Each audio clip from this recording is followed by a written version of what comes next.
So here are we, है ना। कैसे हैं आप लोग? सही हैं, मस्ती में हैं ना। देखो भैया, ये वीडियो तो बहुत दिन तक रहने वाला है यूट्यूब पे, लेकिन अभी जो मेरे व्यूअर्स हैं उनसे मैं पूछ लेता हूँ, है कि नहीं। कैसा चल रहा है लॉकडाउन? मज़ा आ रहा है कि नहीं लॉकडाउन में? पढ़ाई चल रही है कि नहीं? पढ़ाई चलते रहनी चाहिए। ओके। और वीडियोस तो इतने सारे चैनल्स के आ रहे हैं, सबको देखते रहो। ठीक है, ज़रूरी नहीं है सिर्फ मेरा देखो, सबको देखो। अपना पढ़ाई मैनेज करो, और जहाँ तक ज़रूरत पड़े ज़्यादा से ज़्यादा क्वेश्चंस बनाओ। दैट्स इम्पॉर्टेंट, है कि नहीं? वो ज़्यादा इम्पॉर्टेंट है। ओके, चलो स्टार्ट करते हैं हम लोग अपना काम, है ना। आज का चैप्टर क्या है हमारे पास स्पॉट ऑन सीरीज में? देखो, ये स्पॉट ऑन सीरीज मैंने नाम क्यों रखा है स्पॉट ऑन, देखो मैं लिख पाता हूँ तो लिख देता हूँ spot on. Spot on because देखो, स्पॉट ऑन मतलब होता है कि एकदम स्पॉट पे, एकदम अपने निशाने पर। और ये जो सीरीज है ना, ये एकदम निशाने पर लगता है। क्यों? 40 में, 45 मिनट में या 30 मिनट में आप अपने चैप्टर को कंप्लीट करते हैं, फिर क्वेश्चन वाला लेक्चर देखते हैं, वो भी 15-20 मिनट का होता है, या फिर 30 मिनट का, वो भी मान लेते हैं। उसके बाद आपका वो चैप्टर ऐसा कंप्लीट होता है ना कि शायद ही, मतलब नहीं छूटेगा क्वेश्चन, मान के चलो नहीं छूटेगा, एकदम नहीं छूटेगा। और एनसीईआरटी से जो कॉन्सेप्ट्स क्लियर होते हैं उसका तो क्या कहना, एनसीईआरटी तो एनसीईआरटी है ना भाई। चलो टाइम वेस्ट नहीं करते हैं, बॉडी फ्लूइड्स और सर्कुलेशन स्टार्ट करते हैं। तीसरा चैप्टर है ये ह्यूमन फिजियोलॉजी का, जो हम लोग ले रहे हैं। और ये थोड़ा लंबा जाएगा, ब्रीथिंग वाला लंबा गया था, डाइजेशन से लंबा गया था, ये भी थोड़ा लंबा जाएगा। ठीक है, अभी बता दिया मैंने। तो भागना है जिसको वो भाग जाए। लेकिन नहीं नहीं नहीं भागो आप, प्लीज़ मत भागो। देखो देखो, ठीक है, आप लोग से तो मेरा सब चीज़ चल रहा है। आप लोग देखते हैं तो मेरा तो खुशी मिलता है मुझे। प्लीज़ देखिए, लाइक कीजिए, सब्सक्राइब कीजिए। अनअकैडमी फेसबुक पेज, इंस्टाग्राम पे मुझे आप फॉलो कर सकते हैं रेगुलर अपडेट्स के लिए, जो वीडियोस आने वाले हैं। और भी बहुत सारी चीज़ें मैं पर डे रिवीजन कराने का सोच रहा हूँ इंस्टाग्राम और फेसबुक पेज पे अपने। तो बहुत सारे पोस्ट्स जाएंगे, क्वेश्चंस रहेंगे उसमें, तो प्लीज़ फॉलो कीजिए, आपको पता हेल्प मिलेगा आने वाले इस नीट तक के लिए। ठीक है ना। चलिए स्टार्ट करते हैं, जल्दी ही शुरू होगा वो भी, तो इसलिए पहले जाके जल्दी जल्दी फॉलो कर लो, 1-2 दिन के अंदर शायद शुरू कर दूँ मैं। ये सिंपल अब देखो, बॉडी फ्लूइड एंड सर्कुलेशन, हम लोग ब्लड के बारे में जानना है, लिम्फ के बारे में जानना है, इसको टिश्यू फ्लूइड भी कहते हैं, एनसीईआरटी लिखा है। सर्कुलेटरी पाथवे के बारे में जानना है, डबल सर्कुलेशन रेगुलेशन के बारे में जानना है, कैसे होता है हमारा, और डिसऑर्डर्स के बारे में तो हम लोग जानेंगे ही। अब देखो, हम लोग के पास बहुत सारा सब्सटेंस था, O2 था, अदर इसेंशियल न्यूट्रिएंट्स थे, वेस्ट था हमारे बॉडी में जो बन रहा था। तो इनको ट्रांसपोर्ट कैसे करते हैं? तो ट्रांसपोर्ट करने के लिए हम लोग कुछ ना कुछ बॉडी फ्लूइड्स चाहिए भाई, है जो ट्रांसपोर्ट करेंगे। तो उनको ट्रांसपोर्ट करने के लिए हम लोग ब्लड का इस्तेमाल करते हैं, हमारे में बता रहा हूँ मैं। अब देखो, सिंपल ऑर्गेनिजम्स जो होते हैं, जैसे स्पॉन्जेस हुए, सिलेंट्रेट्स हुए, सर्कुलेट करते हैं वाटर के थ्रू। वाटर का नर्व सिस्टम होता है इनके अंदर। इकाइनोटोमेटा में वाटर वेस्कुलर सिस्टम होता है कि नहीं। ये सराउंडिंग होता है इनके बॉडी कैविटी के द्वारा सराउंडिंग होता है, और ये सेल टू सेल एक्सचेंज कर लेते हैं अपना सारा का सारा मटेरियल, जो कि उनको पानी के अंदर मिलता है। ज़्यादा कॉम्प्लेक्स ऑर्गेनिज्म ब्लड का इस्तेमाल करते हैं, जो मोस्ट कॉमनली यूज्ड है, और हायर ऑर्गेनिज्म के द्वारा। और लिम्फ भी एक तरह का फ्लूइड है, जो कि सर्टेन सब्सटेंसेस में नहीं, न्यूट्रिएंट्स को ये भी रखता है। ठीक है, ये भी न्यूट्रिएंट्स के साथ रहता है, और इसमें भी न्यूट्रिएंट्स पाए जाते हैं। और ये भी एक तरह का टिश्यू फ्लूइड है, ये भी हमारे बॉडी में रेगुलेट करता है, कंट्रोल करता है जितना भी सामान इधर से उधर मूवमेंट करना है उसका। ठीक है, आते हैं ब्लड पे। ब्लड को अच्छे से डिस्कस करना है, हार्ट को बहुत अच्छे से डिस्कस करना है, तो बहुत समय लगने वाला है इस चैप्टर में। ठीक है ना। Blood is a special connective tissue, और मैं इसलिए बहुत पॉइंट टू पॉइंट रहूंगा। स्पॉट ऑन सीरीज है, रिवीजन सीरीज है, तो एकदम बिल्कुल पॉइंट टू पॉइंट बोलूंगा, ज्यादा इधर उधर की बातें नहीं। Fluid matrix, blood special connective tissue है, पहला पॉइंट। फ्लूइड मैट्रिक्स है ये, प्लाज्मा और फॉर्म्ड एलिमेंट से बना हुआ है। अब देखो, प्लाज्मा जो होता है वो 55% बनाता है इसका, और फॉर्म्ड एलिमेंट कितने बनाएंगे, कितना बचा, 100 में 55 काटोगे तो 45% बच गया, तो फॉर्म्ड एलिमेंट 45% बनाएगा। प्लाज्मा अलग हो गया 55, और फॉर्म्ड एलिमेंट्स ब्लड की कंपोजिशन, यहाँ पे कम परसेंटेज है, बहुत कंफ्यूजन होता है। तो टोटल ब्लड अगर 100% है तो प्लाज्मा 55 और फॉर्म्ड 45% हो गया। इस प्लाज्मा जो कि 55% है ब्लड का, उस प्लाज्मा के बारे में खाली बात किया जाए तो 90 to 92% प्लाज्मा में वाटर होता है, और कुछ हद तक प्रोटीन होते हैं, 6 से 8% तक। ठीक है ना। उस प्रोटीन में 3 इंपॉर्टेंट प्रोटीन्स है हमारे पास, फिब्रिनोजन, ग्लोब्यूलिन्स और एल्बुमिन्स। इन तीनों का फंक्शन इतना इंपॉर्टेंट है कि मैंने अपना साइन यहाँ बगल में लगाया है। रीजन क्या है इस चीज का, कि ये क्वेश्चन बहुत कम पूछा गया है, बहुत सर के ऊपर जाने वाला क्वेश्चन है। ठीक है, फिब्रिनोजेंस जो होते हैं वो कोगुलेशन और क्लॉटिंग में आते हैं, कई बार पूछा जा चुका है। लेकिन ग्लोब्यूलिन्स ये मेनली डिफेंस मैकेनिज्म में आते हैं, बॉडी के काम, डिफेंस मैकेनिज्म, ये आईजीजी हैं, इम्यूनोग्लोबुलिन्स, याद आया, वही ग्लोबुलिन्स लिखा हुआ है एनसीईआरटी ने, इसलिए ये गॉबलिन्स नहीं है हैरी पॉटर वाले, ठीक है ना, ये ग्लोब्यूलिन्स हैं, और ये जो होते हैं डिफेंस मैकेनिज्म में काम आते हैं। एल्ब्यूमिन जो होता है वो ऑस्मोटिक बैलेंस में हेल्प करता है।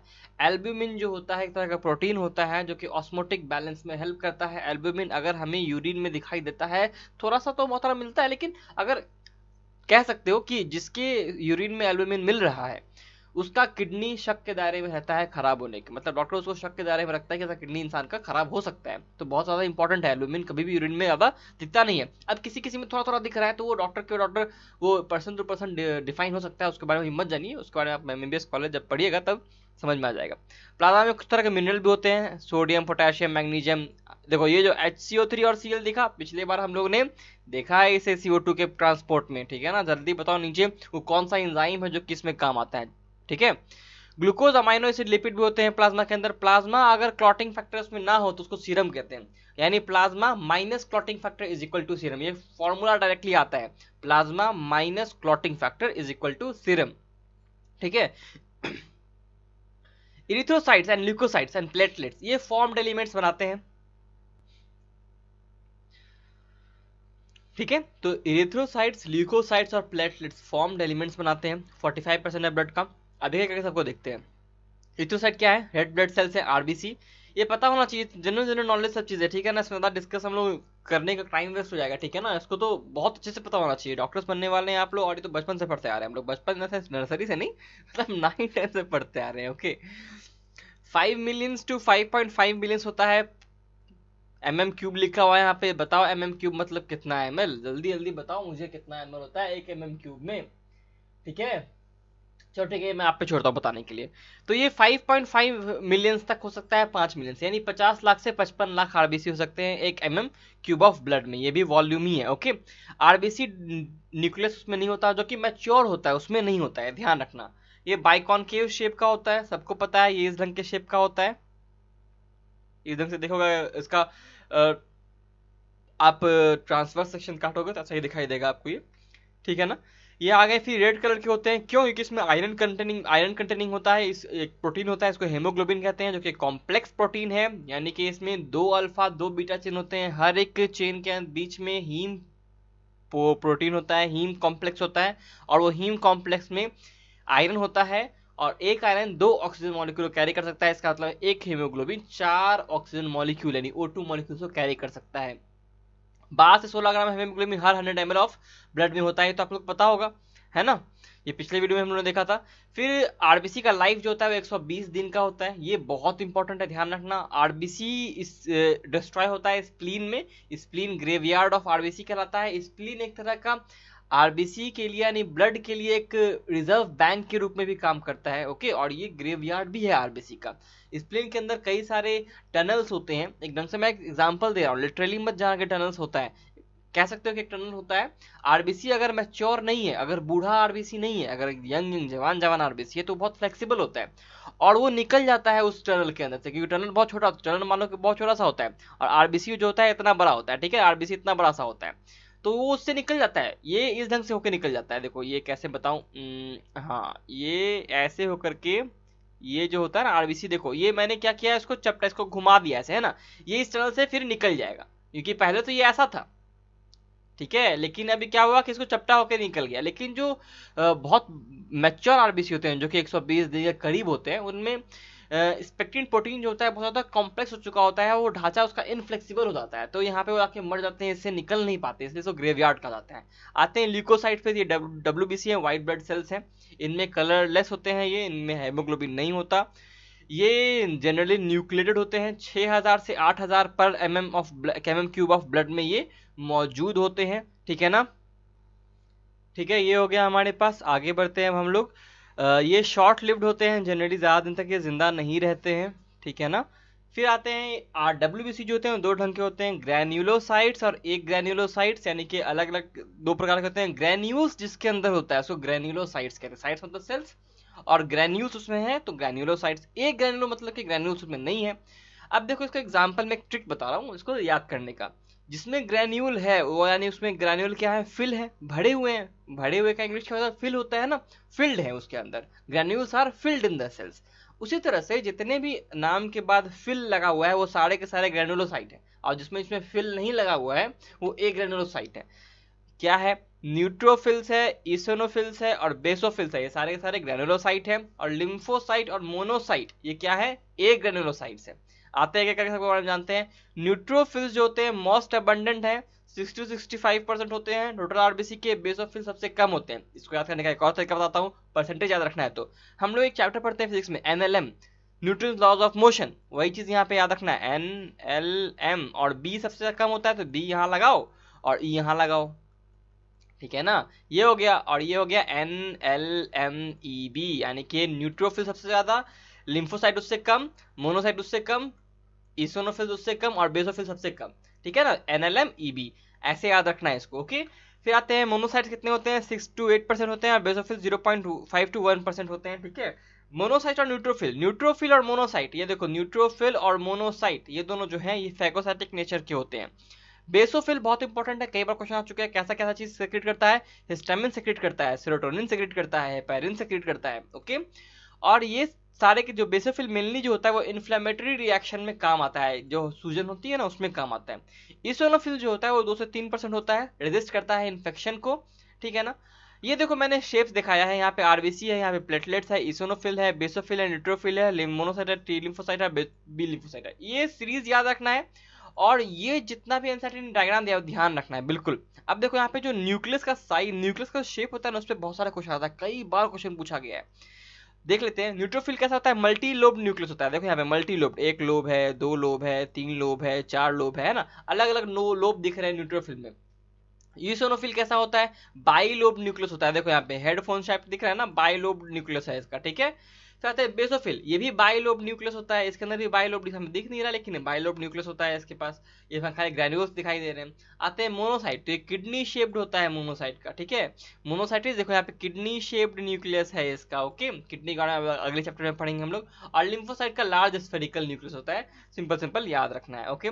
आगे बढ़ते हैं। एलर्जिक रिएक्शन में कौन काम आता है, इसोनोफिल, जिसको इसको एलर्जी है उसका उसका इसोनोफिल बढ़ा हुआ होगा काउंट में, ओके। लिम्फोसाइट 20 से 25% होता है ये पूरे के पूरे सेल्स का, मैंने अभी देखा है एनएलएम, एल यानी कि लिम्फोसाइट, ओके। ये दो ढंग के होते हैं, बी और टी फॉर्म के होते हैं, ये इम्यून रिस्पॉन्स में काम आते हैं।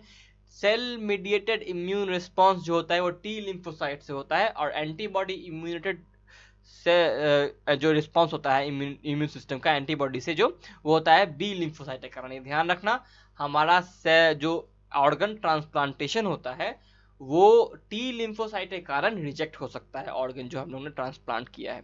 प्लेटलेट्स को थ्रोम्बोसाइट्स भी कहते हैं। ये एक्चुअली में सेल्स नहीं होते, ये सेल के फ्रैगमेंट्स होते हैं। Cell fragments produced by megakaryocytes, special cells in the bone marrow. ये मेगाकैरियोसाइट्स कहाँ होते हैं, बोन मैरो में होते हैं। आज तक इस पर क्वेश्चन नहीं पूछा गया, आराम से क्वेश्चन आ सकता है, एनटीए आराम से सेट करेगा, उसको सेट करने का मन भी है इस क्वेश्चन को। पिछली बार उसने एक जी नॉट फेस साइकिल के लिए एक बहुत बड़ा कंट्रोवर्सी क्रिएट कर दिया था। ये भी कंट्रोवर्सी क्रिएट हो सकता है कि प्लेटलेट्स आर सेल्स और cell fragments, they are cell fragments, because NCERT यहाँ पे साफ साफ लिख रहा है, ठीक है ना।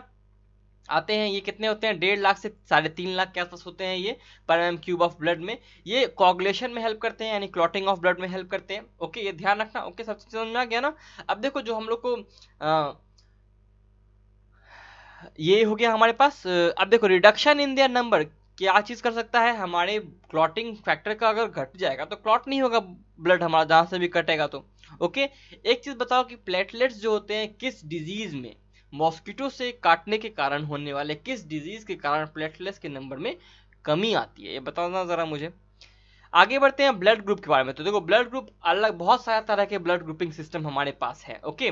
लैंड स्टीनर ने इसका खोज किया था, ये बहुत इंपॉर्टेंट क्वेश्चन है, कई बार आ चुका है।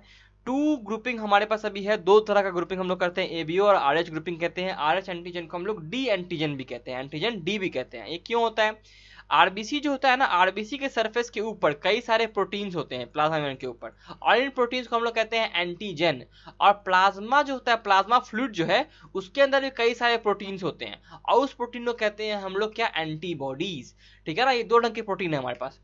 अब वो क्या है, एबीओ ग्लोबुलिन दो ढंग की चीजों से होता है, एब्सेंस ऑफ एंटीजन या फिर प्रेजेंस ऑफ एंटीजन। एंटीजन क्या होता है, जो कि बॉडी में इम्यून रिस्पॉन्स को इंड्यूस करता है, यानी कि अगर आपको किसी और तरह, आपके बॉडी में जितने भी सेल्स है ना, वो सारे के सारे एक ही तरह के एंटीजन से बिलोंग करते हैं, मान लेते हैं एक बार, ठीक है।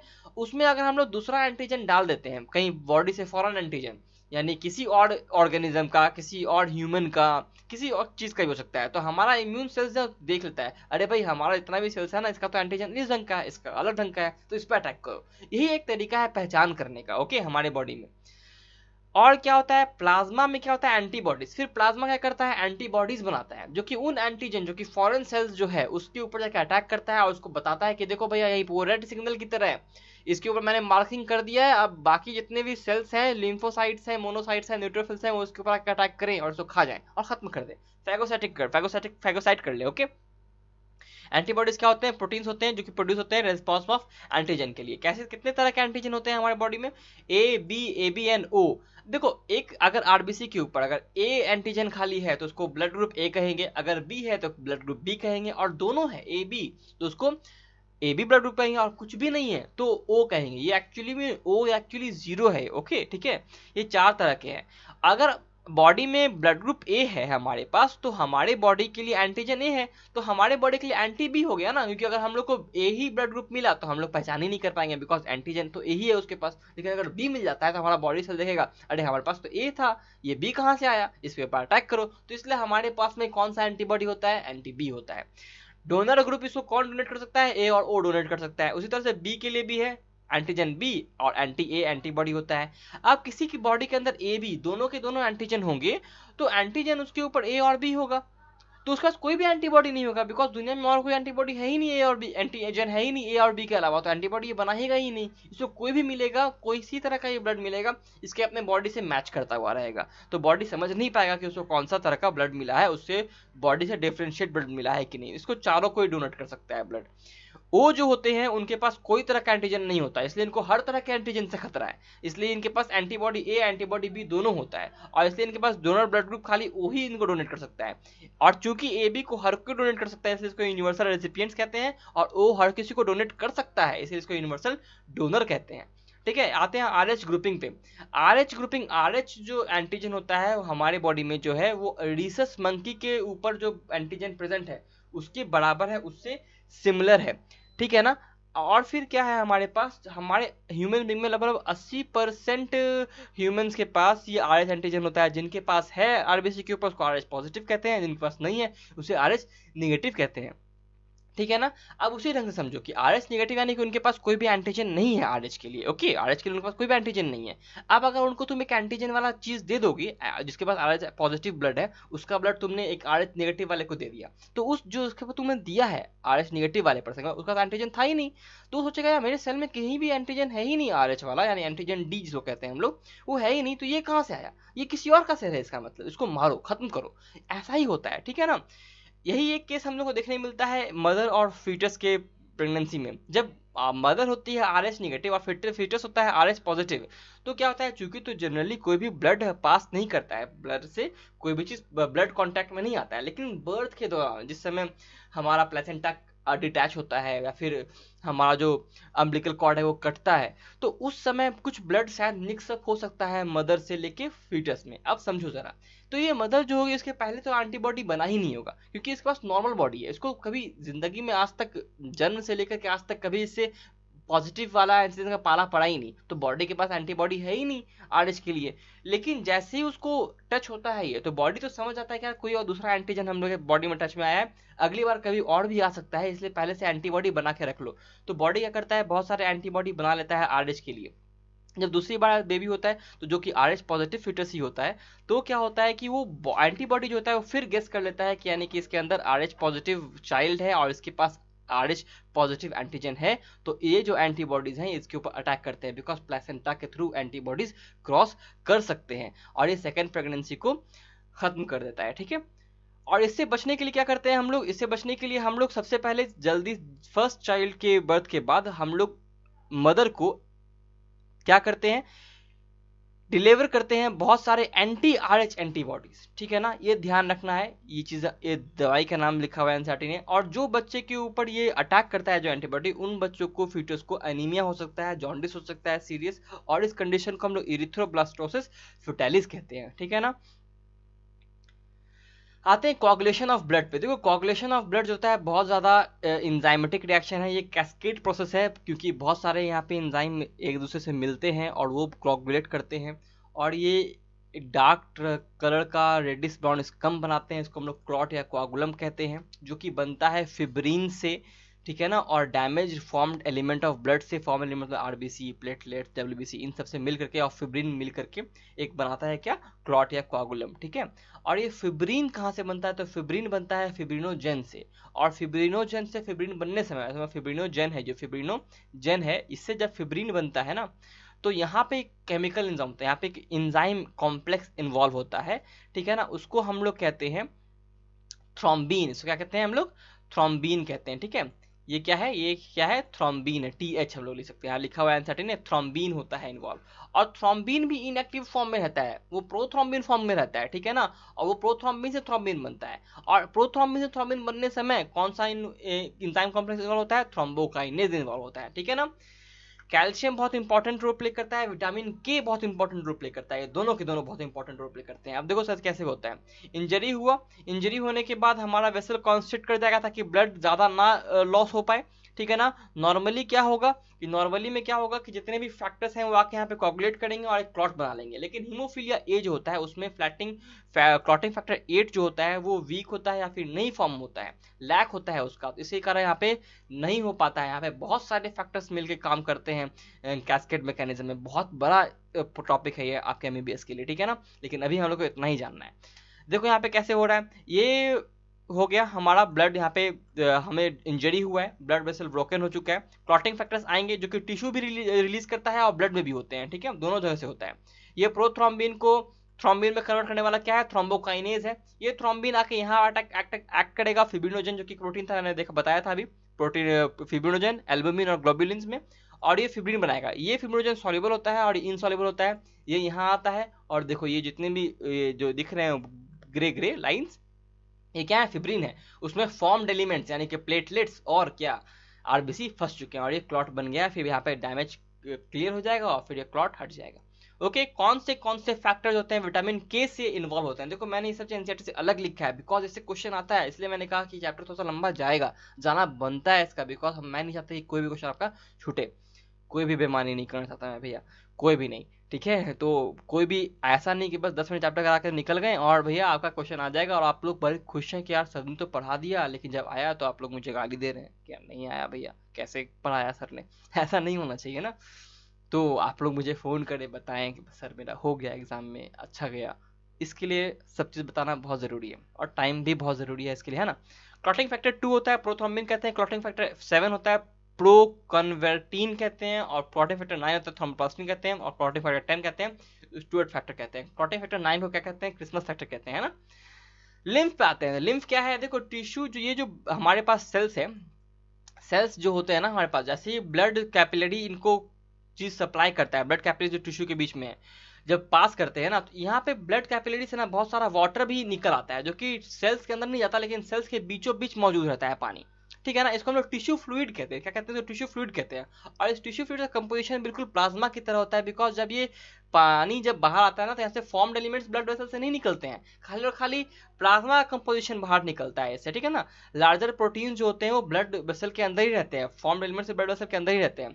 और ये जो टिश्यू फ्लूइड है ना, ये टिश्यू फ्लूइड में बहुत सारे न्यूट्रिएंट्स होते हैं, बहुत कुछ होता है। तो ये जितना भी टिश्यू फ्लूइड है इसको कलेक्ट करता कौन है, लिम्फेटिक सिस्टम कलेक्ट करता है। और इसको कलेक्ट करने के बाद मेजर वेन्स कौन कौन सा है, सुपीरियर और इंफीरियर वेना कावा, उसमें जाके पोर कर देता है और उसको जाकर के सारा का सारा टिश्यू फ्लूइड वापस जाके हमारे ब्लड में मिल जाता है, इसको सिस्टमिक सर्कुलेशन कहते हैं, ठीक है ना।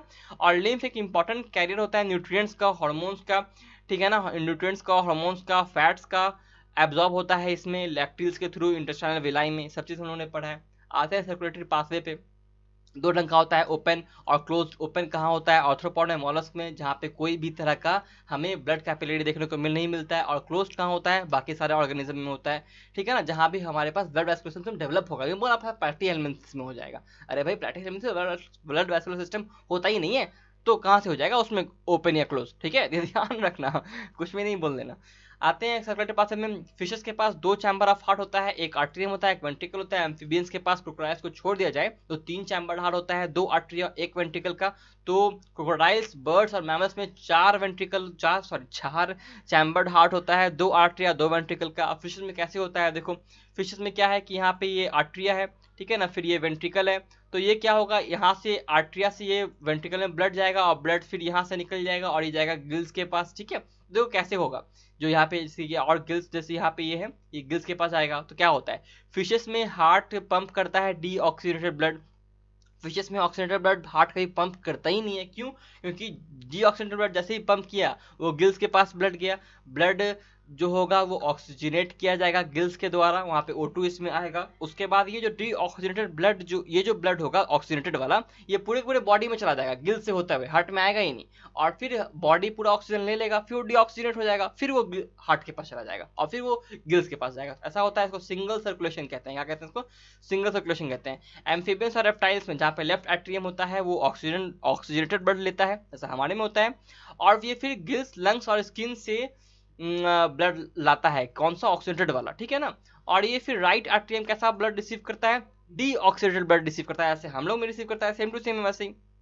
और इसलिए इसको क्या कहते हैं हम लोग? इनकम्प्लीट डबल सर्कुलेशन कहते हैं, बिकॉज यहाँ पे वेंट्रिकल एक ही है तो दोनों ब्लड मिक्स हो जाता है। ओके, बर्ड्स और मैमल्स में चार होते हैं, क्या होते हैं? चार चैम्बर्ड हार्ट होते हैं, इसलिए ऑक्सीनेटेड और डिहाइड्रेटेड कहीं मिक्स नहीं होता। Left atria, left ventricle, left right atria, right ventricle अलग अलग साइड में होते हैं, तो ये कभी मिक्स नहीं होता, इसलिए इसको हम लोग डबल सर्कुलेशन कहते हैं। मैंने नेक्स्ट पेज में अलग से एक्स्ट्रा पेज खर्च नहीं किया, मैंने ही लिख दिया, ठीक है।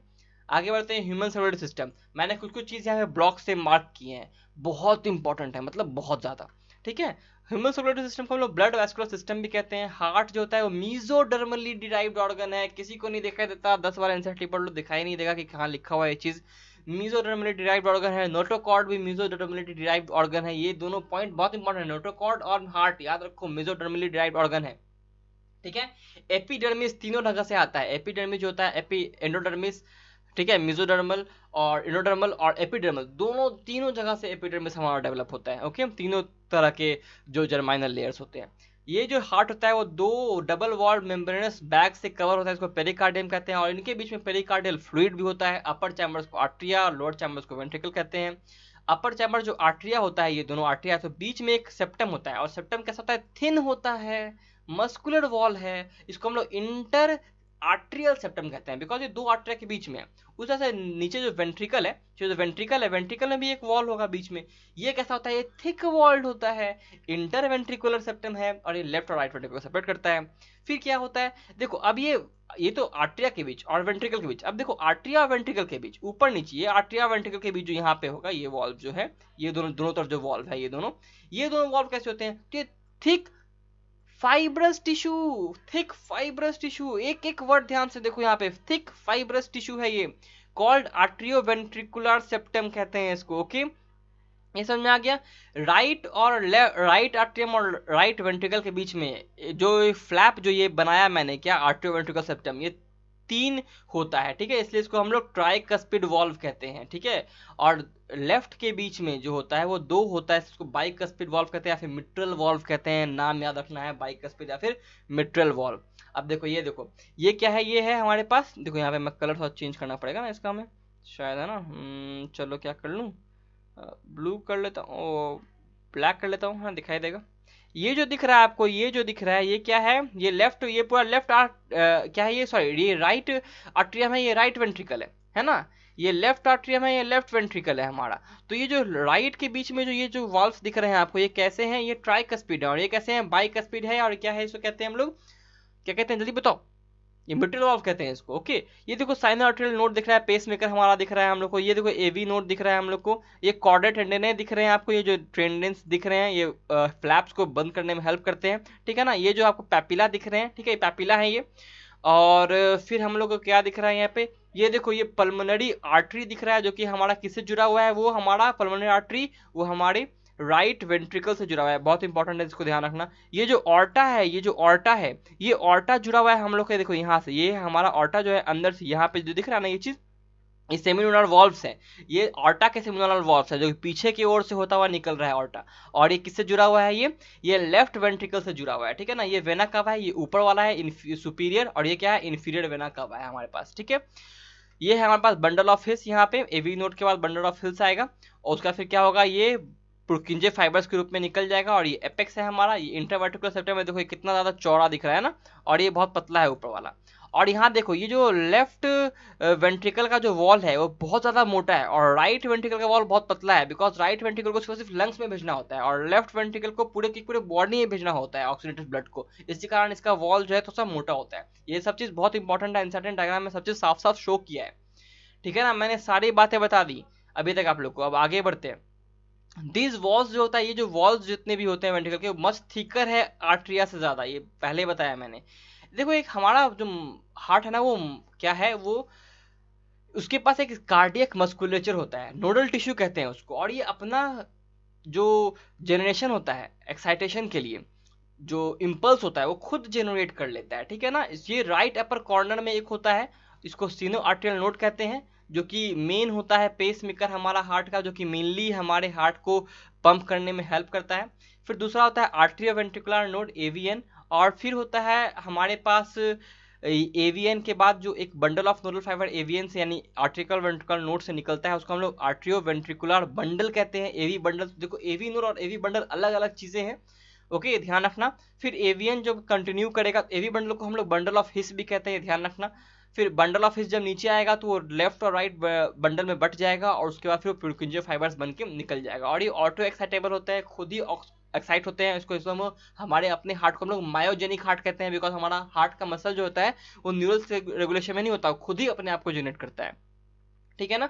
हमारा न्यूरल रेगुलेशन उसको रेगुलेट जरूर कर सकता है, कम घटा बढ़ा सकता है, लेकिन उसको स्टार्ट वो खुद करता है, अपने आप को ही स्टार्ट करता है। हमारा हर नोडल लेचर जो एसएन है, एवीएन है, अपने आप में एक तरह का नोडल टिश्यू है, तो खुद ही जनरेट कर सकता है, लेकिन मेन जो हमारा जो काम कर रहा है वो एसएन काम कर रहा है। तो यहाँ लिखा हुआ है the number of action potential, जो हर कोई जनरेट कर सकता है एसएन चाहे एवीएन, वो अलग अलग होता है। यानी एवीएन थोड़ा कम जनरेट करेगा, लेकिन एसएन सबसे ज्यादा जनरेट करता है, और यही मेनली रिस्पॉन्सिबल होता है, जो कि 70 से 75 बार पर मिनट हमारे हार्ट को पंप करा सकता है। और इसलिए हम लोग का एवरेज हम लोग लेते हैं 72 बीट पर मिनट, और हम लोग ऐसे नोट को पेस मेकर भी कहते हैं, ठीक है ना।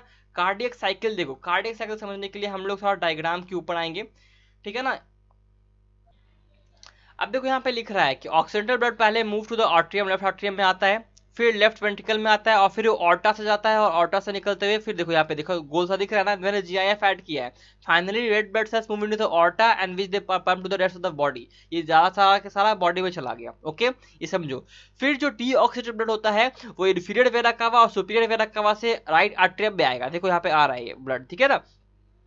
फिर आने के बाद क्या होगा, जितना भी ब्लड जो यहाँ पे आया है वो फिर राइट आर्ट्रियम में आया, फिर राइट आर्ट्रियम उसको पंप करेगा राइट वेंट्रिकल में, और फिर राइट वेंट्रिकल में पंप करने के बाद फ्लो ये कंटिन्यू टू द, फिर ये चला जाएगा किसे, पल्मोनरी आर्टरी में, और ये पल्मोनरी आर्टरी कहाँ लंग चला जाएगा, लंग्स में चला जाएगा, ताकि वो ऑक्सीजनेट कर पाए एल्वुलाई में। और फिर ये पल्मोनरी वेन में आएगा, और पल्मोनरी वेन से फिर लेफ्ट आर्टरी में आएगा, और फिर लेफ्ट वेंट्रिकल से फिर चला जाएगा हमारे पूरी बॉडी में ऑर्टा में, ओके, ये समझ में आ गया।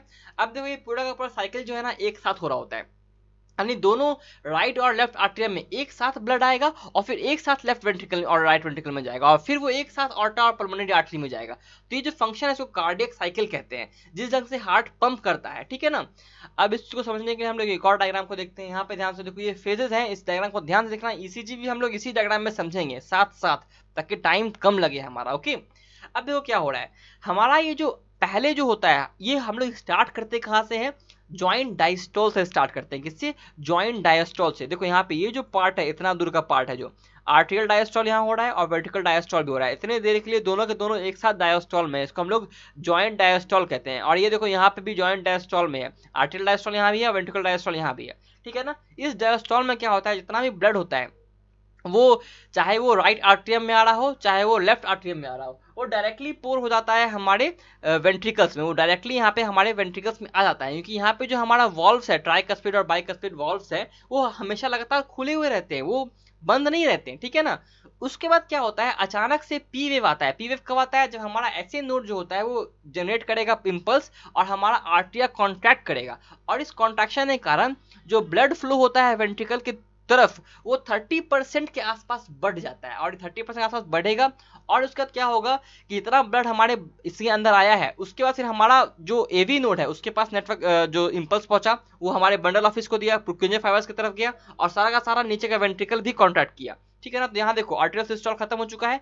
अब यहाँ से स्टार्ट होता है, देखो यहाँ से क्या हो गया, वेंट्रिकल सिस्टोल स्टार्ट हो गया। सिस्टोल यानी कि कॉन्ट्रैक्शन और डायस्टोल यानी कि रिलैक्सेशन, ठीक है ना। यहाँ पे वेंट्रिकल सिस्टोल स्टार्ट हुआ, क्यू के बाद स्टार्ट हो रहा है, देखो है ना। और फिर ये आर और एस के तक रह रहा है हमारा वेंट्रिकल सिस्टोल, और वेंट्रिकल जैसे ही पंप अपना दबाता है, जो ट्राइकस्पिड और बाइकस्पिड वॉल्व हैं वो बंद हो जाते हैं, ताकि जितना भी ब्लड है वो वापस से आर्टरी में ना चला जाए, और उसी समय सेमी लूनार वॉल्व्स खुलते हैं।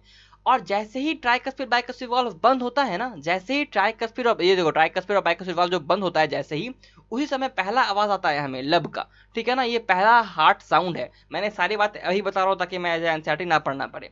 ये जितना भी ब्लड है वो सारे के सारे पल्मोनरी वेन्स में चला जाएगा और ऑर्टा में चला जाएगा। यहाँ से देखो जा रहा है ना, ये जा रहा है हमारे दोनों ऑर्टा और पल्मोनरी वेन में, है ना। उसके बाद फिर क्या हो गया हमारा, ये जो है अब देखो यहाँ पर क्या हुआ, जितना भी वेंट्रिकल है वो सिस्टोल हो चुका है। अब फिर से क्या होगा कि वेंट्रिकल अपना रिलैक्स करेगा, वेंट्रिकल डायस्टोल में जाएगा। अभी तक देखो आर्टेरियल डायस्टोल में ही चल रहा है, ठीक है ना। जैसे ही फिर वेंट्रिकल रिलैक्स करेगा, फिर जितना भी ब्लड है वो वापस फ्लो होने का कोशिश करेगा वापस नीचे की ओर, लेकिन फिर ये सेमिलुनार वाल्व सिर्फ बंद हो जाएंगे। जैसे ही ये बंद होंगे, ताकि ब्लड वापस से वेंट्रिकल में ना आ जाए जो कि वेंट्रिकल ने अभी अभी भेजा है, तो उस समय दूसरा हार्ट साउंड आएगा, इसको हम लोग डब कहेंगे, ठीक है। और उसी वक्त ये जो होगा ये खुल जाएगा, ठीक है। ये ऑरिकल और वेंट्रिकुलर वॉल्व जो होंगे, ऑरिको वेंट्रिकुलर वॉल्व यानी ट्राइकस्पिड बाइकस्पिड वॉल्व होंगे, वो खुल जाएंगे और फिर से ब्लड हमारे वेंट्रिकल्स में आने लगेगा। ये सारा का सारा है हमारा कार्डियक साइकिल, ठीक है ना, जो यहाँ पे पूरा का पूरा लिखा हुआ है। 30% से बढ़ जाता है, पहले आर्टेरियल सिस्टोल होता है, फिर वेंट्रिकल बंडल में जाता है हमारा मस्कुलेचर, फिर वहाँ वेंट्रिकल सिस्टोल होता है, फिर रिलैक्सेशन होता है।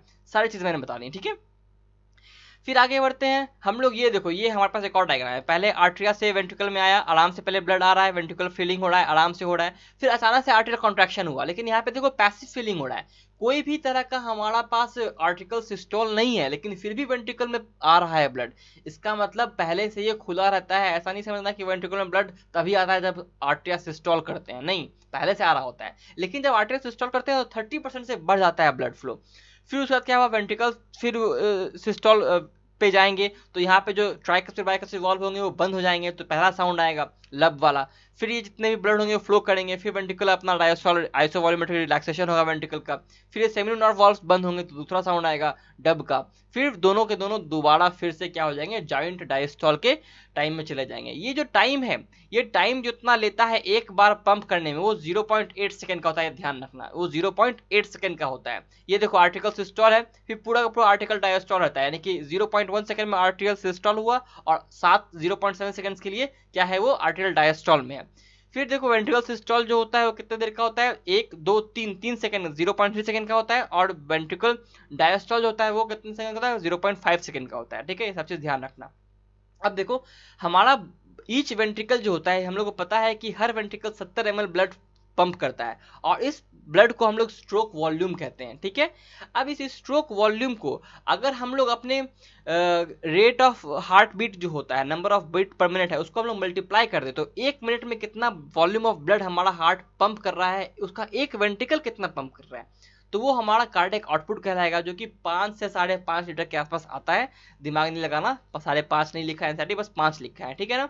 और इस स्ट्रोक वॉल्यूम को हमारा बॉडी कंट्रोल कर सकता है, चेंज कर सकता है, ठीक है ना। मैंने साउंड्स के बारे में बता दिया, और ये साउंड्स में थोड़ा डिफरेंस आएगा, चेंजेस आएंगे, तो ये हमारे हार्ट के वॉल्व्स के डैमेज को दिखाते हैं। इसी कारण से इसका क्लिनिकल डायग्नोस्टिक सिग्निफिकेंस भी है। आते हैं इलेक्ट्रोकार्डियोग्राफ। इलेक्ट्रोकार्डियोग्राफ वो डिवाइस है जिससे हम लोग ईसीजी यानी इलेक्ट्रोकार्डियोग्राम निकालते हैं, ठीक है ना। पी पे क्या हो रहा है बताओ, इसमें देखो करते क्या है इलेक्ट्रोकार्डियोग्राफ में, पहले ये समझ लो, ये 3 इलेक्ट्रिकल लीड्स डालते हैं, 2 हाथ पे और एक लेफ्ट एंकल पे, बिकॉज लेफ्ट साइड में हमारा हार्ट टिल्टेड होता है, ध्यान रखना, ठीक है। ऐसे याद रख सकते हो इसको, लेकिन डिटेल्ड के लिए हम लोग बहुत सारा और भी लीड्स को अटैच करते हैं चेस्ट के रीजन पे। लीड्स क्या होता है, जो देखा होगा ना बहुत सारा गोल गोल सा साईफाई मूवीज में, साइंस फिक्शन मूवीज में, जो हार्ट के हाथ के ऊपर लगाते हैं नापने के लिए, है ना। कुछ यूं ऐसे हैंड है तो हैंड के ऊपर यहाँ पे गोल सा लगा हुआ है और इसके पे से एक तार निकला हुआ है, इससे, यही है लीड, ठीक है ना। हर पीक जो होता है ईसीजी का वो एक लेटर पी से और लेकर टी तक से आइडेंटिफाइड है। पी क्या दिखाता है, एक्साइटेशन दिखाता है, यानी डीपोलराइजेशन। ये सब वर्ड बहुत कंफ्यूज करता है। एक्साइटेशन मतलब डीपोलराइजेशन, और डीपोलराइजेशन एक्साइटेशन मतलब क्या होता है, कॉन्ट्रैक्शन। ठीक है ना, ये आर्टेरिया का डीपोलराइजेशन को दिखाता है। फिर क्यूआरएस कॉम्प्लेक्स जो होता है वो डीपोलराइजेशन किसका दिखाता है, वेंट्रिकल का, यानी एक्साइटेशन दिखाता है। और क्यू वेव के स्टार्ट होने के बाद सिस्टोल स्टार्ट होता है किसका, वेंट्रिकल्स का। टी वेव जो होता है वेंट्रिकल के नॉर्मल डायस्टोल सिचुएशन में आने को, यानी डीपोलराइजेशन के स्टेट को दिखाता है। ठीक है ना, और टी वेव जब आता है तो सिस्टोल खत्म हो चुका होता है। फिर वेंट्रिकल और आर्टेरियल दोनों के दोनों ज्वाइंट डायस्टोल में होते हैं। अगर हमें नापना है ईसीजी देख करके कितना हार्ट बीट है किसी एक इंडिविजुअल का, तो क्यूआरएक्स कॉम्प्लेक्स से हम लोग उसको नापते हैं। ठीक है ना, आते हैं डबल सर्कुलेशन पे। देखो चैप्टर बहुत लंबा है ये, ठीक है ना, इसलिए मैं बोला था कि टाइम लगेगा तो लगेगा इसमें। अगर होगा तो मैं इसको 2 पार्ट में कर दूंगा, नहीं होगा तो मैं एक ही पार्ट में दूंगा, ये ध्यान रखना। ओके, ब्लड वेसल्स जो होते हैं ईच आर्टरी में, देखो इसको हम लोग देख रहे थे डायग्राम। ठीक है ना, देखो हमारे पास ये ब्लड वेसल्स है, ये कैपिलरी है जो कि एक ही लेयर ऑफ सेल से बनता है, इसको एंडोथेलियम कहते हैं। ये हमारे पास वेन है, ये हमारे पास आर्टरी है। इसका देखो क्या क्या होता है, इनके पास 3 लेयर होता है। सबसे पहले जो अंदर का लेयर होता है, इनर लेयर, वो तो एंडोथेलियम का ही होगा, स्क्वामस एंडोथेलियम, इसको ट्यूनिका इंटीमा कहेंगे।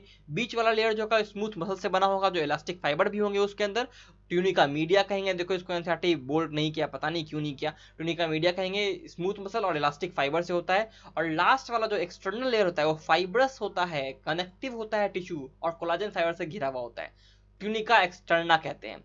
और वेन्स में ट्यूनिका मीडिया बहुत पतला होता है। इसी कारण ध्यान से देखो कि वेन्स का ट्यूनिका मीडिया पतला होने के कारण इसका देखो जो ल्यूमेन है वो ज्यादा बड़ा है, लेकिन आर्टरी का ल्यूमेन छोटा सा है। ठीक है, अब देखो डबल सर्कुलेशन क्या है और कैसे होता है। ये जो हमारा हार्ट दिख रहा है आपको, यहाँ इसको बीच से अगर हम लोग काट दें, ठीक है ना, इसको समझो।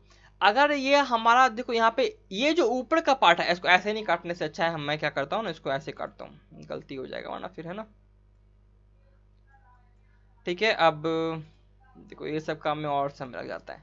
इसको मैं क्या करता हूँ ना, ऐसे इस तरफ से काट देता हूँ। ठीक है, अब देखो ये जो नीचे का पोर्शन आपको दिख रहा है, ये जो नीचे का पोर्शन, ये सिस्टेमिक सर्कुलेशन है, और ऊपर वाला पल्मोनरी सर्कुलेशन है। तो कहने का मतलब राइट वेंट्रिकल से जैसे ही ब्लड डीऑक्सीनेटेड वाला गया पल्मोनरी आर्टरी में, फिर लंग से ऑक्सीजनेटेड हुआ, फिर वो आया लेफ्ट आर्ट्रियम में, यहां तक हम लोग कह सकते हैं कि ये पल्मोनरी सर्कुलेशन है, बिकॉज ये हमारे लंग्स में जा रहा है। फिर लेफ्ट वेंट्रिकल से वो निकल के आया, पूरे के पूरे बॉडी में गया और पूरे बॉडी पार्ट्स में आया, फिर वो डीऑक्सीजनेट हुआ बॉडी पार्ट्स के द्वारा, और फिर जितने भी ब्लड है वो जाएंगे वापस से राइट आर्ट्रियम में। यहां तक हम लोग कह सकते हैं कि ये सिस्टेमिक सर्कुलेशन है, और यहीं पे आकर लिम्फेटिक वेसल भी अटैच होता है, और सारा का सारा जो टिश्यू फ्लूइड होता है वो सिस्टेमिक सर्कुलेशन में आके मिल जाता है। ठीक है, ये है डबल सर्कुलेशन, इसलिए इसको हम लोग डबल सर्कुलेशन कहते हैं, 2 पार्ट में बटा हुआ है। आते हैं रेगुलेशन कैसे होता है। तो हम लोग पता है कि स्पेशलाइज्ड नोडल टिश्यू से होता है, इसको हम लोग, हमारा हार्ट मायोजेनिक है, लेकिन फिर भी एक न्यूरल सेंटर हमारे मेडुला ऑब्लांगेटा के पास होता है, जो कि ऑटोनोमस सिस्टम का पार्ट है। देखो हमारे पास 2 ढंग का सिस्टम है एएनएस में, हमारे पास 2 ढंग का सिस्टम है। ठीक है ना, एक है हमारे पास पैरासिम्पैथेटिक और एक है हमारे पास सिंपैथेटिक। ठीक है ना, पैरासिम्पैथेटिक जो होता है हमारे हार्ट बीट को घटाएगा, और सिंपैथेटिक हमारे हार्ट बीट को बढ़ाएगा, बिकॉज सिंपैथी मतलब दिल का नाता है ना, सिंपैथी मतलब दिल का नाता, और जहां दिल का नाता वहां दिल की धड़कनें बढ़ गई। ठीक है ना, तो ये हो गया सिंपैथेटिक, ऐसे याद रखना है इसको, समझे, मैंने बताया है याद कैसे रखना है। सिंपैथेटिक नर्वस सिस्टम क्या करेगा, हमारा हार्ट बीट को बढ़ाएगा, increase the rate of the heart beat. कैसे, लेकिन कैसे, तो स्ट्रेंथ ऑफ वेंट्रिकुलर कॉन्ट्रैक्शन को बढ़ा देता है ये, वेंट्रिकुलर कॉन्ट्रैक्शन का जो स्ट्रेंथ होता है उसको बढ़ा देता है। Okay, parasympathetic nervous system sympathetic से उल्टा काम करेगा, हार्ट बीट को घटाएगा, लेकिन कैसे, कैसे, decrease the rate of heart beat by speed the conduction of action potential and thereby the cardiac output. Conduction जो होता है हमारे बॉडी में, हार्ट में, एसए नोड से लेके एवी नोड से लेके बंडल ऑफ, इसको बढ़ा देता है, बहुत तेजी से कर देता है। तो क्या होता है ना कि हमारा जो कार्डियक आउटपुट है वो घट जाता है, क्योंकि बहुत तेजी से हो रहा है सारा का सारा काम, तो घट जाएगा, तो हमारा हार्ट बीट जो होता है वो घट जाता है। ठीक है ना, speed of conduction of action potential and there cardiac, sorry बढ़ा देता है, मैं बढ़ा, ये डिक्रीज करता है ना, तो हमारा speed of conduction of action potential जो होता है उसको घटा देता है, ताकि हमारा हार्ट बीट स्लोली धड़के, अगर बढ़ा देगा तो तेजी से धड़कने लगेगा ना। ठीक है, आगे आते हैं disorders of circular system, sorry उस समय गलती कर दिया मैंने अभी। Okay, high blood pressure, hypertension, मेरा गला भी सूख रहा है बहुत ज्यादा। प्लीज अगर अच्छा लग रहा हो तो प्लीज सब्सक्राइब करो यार, अपने फ्रेंड्स को फॉलो करने के लिए बोलो, और लाइक करो, कमेंट करो, कुछ भी तो कर दो। ठीक है, और जो करते हैं उनका बहुत बहुत थैंक यू, बहुत बहुत बहुत बहुत बहुत दिल से थैंक यू। ठीक है। हाई ब्लड प्रेशर, हाइपरटेंशन भी कहते हैं इसको, ज्यादातर घरों में इसका आपको दिख जाएगा, इसका जनरल केस डायबिटीज, थायराइड और हाइपरटेंशन केस आपको भारत में आराम से दिखेगा। ठीक है ना, आस पड़ोस या फैमिली में नहीं तो आस पड़ोस में तो दिखेगा ही दिखेगा। हाइपरटेंशन जो होता है, हमारा नॉर्मल ब्लड प्रेशर होता है 120/80, 120/80। 120 सिस्टोलिक प्रेशर है जो कि पंपिंग प्रेशर होता है, यानी हार्ट जब सिस्टोल भी रहता है तो कितना प्रेशर लगाता है, तो 120 mmHg का लगाता है। और जब 80 mm होता है तो डायस्टोलिक या रेस्टिंग प्रेशर कहते हैं, वो डायस्टोल में होता है। तो ठीक है, अगर ये लगातार किसी इंडिविजुअल का 140/90 यानी 140/90 आ रहा है किसी इंसान का, तो वो हाइपरटेंशन वाला उसको हाई ब्लड प्रेशर कहा जाएगा, हाइपरटेंशन कहा जाएगा। और हाइपरटेंशन वाले लोग का ब्रेन और किडनी भी बहुत अफेक्ट होता है। कोरोनरी आर्टरी डिजीज, इसको आर्थरोस्क्लेरोसिस भी कहते हैं हम लोग। ये क्या होता है, जो हमारा जो हार्ट है उसके लिए अलग से एक सप्लाई है, जो कोरोनरी आर्टरीज कहते हैं हम लोग। ठीक है ना, हार्ट के लिए, हार्ट को भी तो ऑक्सीजन ब्लड चाहिए ना भाई, उसको कोरोनरी आर्टरीज कहते हैं, ध्यान रखना। ठीक है ना, तो वो जो कोरोनरी आर्टरी डिजीज होता है उसको आर्थरोस्क्लेरोसिस भी कहते हैं। क्या होता है कि इसमें जो कोरोनरी आर्टरी होता है उसमें calcium, fat, cholesterol, fibrous tissue, ये सब का सारे आर्टरीज में जाके जम जाते हैं। तो जम जाते हैं, ल्यूमन जो होता है छोटा सा हो जाता है, तो कम ब्लड फ्लो होगा तो हमारे जो हार्ट के जो टिश्यू है, मस्कुलेचर है, वो डैमेज हो जाएंगे, ऑक्सीजन कम मिलेगा। तो आते हैं एंजिना, इसको एंजिना पेक्टोरिस भी कहते हैं, इसको एक्यूट चेस्ट पेन भी कहते हैं। जब हमारे ऑक्सीजन हमें हार्ट मसल तक नहीं पहुंचता है अचानक से कभी कभी, तो वो हमारे हार्ट या दिल में कभी कभी थोड़ा दर्द देता है। ठीक है ना, वो वाला दर्द नहीं, ठीक है ये चेस्ट पेन है, एक्यूट चेस्ट पेन है, इसको एंजिना भी कहते हैं। हार्ट फेलियर, हार्ट फेलियर मतलब क्या होता है कि हार्ट अपने काम करने में असफल हो रहा है, हार्ट इज फेलिंग। क्या काम है हार्ट का, हार्ट का काम है ब्लड को पंप करना, और ये क्यों फेल हो रहा है, इसका मतलब हमारे और टिश्यूज को ऑक्सीजन सही से नहीं मिल पा रहा है। और ये क्यों, क्योंकि हो सकता है कि हमारे लंग्स में कंजेशन हो, टिश्यू फ्लूइड बढ़ गया हो हमारे लंग्स में, जबकि हमारा ब्लड जो होता है वो ऑक्सीजनेट सही से हो ही नहीं रहा। जब हमारा ब्लड ऑक्सीजनेट सही से हो ही नहीं रहा है तो हमारा हार्ट कैसे सही से फ्लो कर पाएगा हमारे ऑक्सीजनेटेड ब्लड को। इसलिए तो हम लोग कंजेस्टिव हार्ट फेलियर भी कहते हैं, क्योंकि इसका रीजन मेनली होता है congestion of lungs. Congestion of lungs मतलब कि लंग्स में सही से काम नहीं हो रहा, डिफ्यूजन नहीं हो रहा गैस का। हार्ट फेलियर को हम लोग दो और पॉइंट से कंफ्यूज नहीं करते, कार्डियक अरेस्ट से कंफ्यूज नहीं करना चाहिए। कार्डियक अरेस्ट क्या होता है, जब हमारा कार्डियक अरेस्ट मतलब समझो क्या, कार्डियक यानी हार्ट, और अरेस्ट यानी कि वो रुक गया, तो हार्ट रुक गया, यहाँ पे फेल नहीं हो रहा है, यहाँ पे हार्ट रुक जा रहा है। ठीक है ना, सो कार्डियक अरेस्ट कह रहे हैं। हार्ट स्टॉप्स बीटिंग, एक होता है हार्ट अटैक, बहुत लोग कार्डियक अरेस्ट को और हार्ट अटैक एक ही रंग से ले लेते हैं, नहीं। हार्ट अटैक क्या होता है कि हमारा जो कोरोनरी आर्टरी है उसके कारण क्या हो रहा है कि उसमें कोरोनरी आर्टरी डिजीज हो चुका है। अब हमारा मसल्स जो है हमारा हार्ट का, उसको कम ऑक्सीजन बहुत दिन तक मिला, तो हमारा जो हार्ट का टिश्यू है ना, क्योंकि वो एक तरह का मायोजेनिक टिश्यू है, खुद ही अपना इम्पल्स जनरेट करता है, तो डैमेज हो चुका है।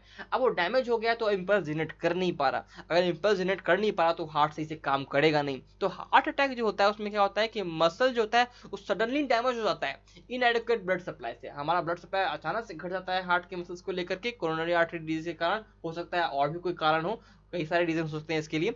तो वो ब्लड सप्लाई घट जाने के कारण हमारा मसल डैमेज होता है, उसको मायोकार्डियल इन्फाक्शन भी कहते हैं हम लोग हार्ट अटैक को। ठीक है, ये तीनों की तीनों अलग चीजें, हार्ट फेलियर, कार्डियक अरेस्ट और हार्ट अटैक, ध्यान रखना है। इस तरह से हमारा चैप्टर खत्म होता है, हम लोगों ने बहुत ज़्यादा समय ले लिया। ओके तो होप्स आप लोग को समझ में आया होगा, और मेरा गला बहुत सूख गया है, दर्द कर रहा है। ठीक है, तो चलो कल मिलते हैं अगले वीडियो के साथ, कल मतलब कि नेक्स्ट वीडियो में मिलते हैं। ठीक है, मैं तो हर दिन शूट कर रहा हूँ ना, इसलिए मैं कल बोल दिया। दिल से नहीं लेना, किडनी पे लेना, ताकि उसे जब चाहो निकाल सको। Till then take care, bye bye, see you guys, study smart, work hard and stay healthy.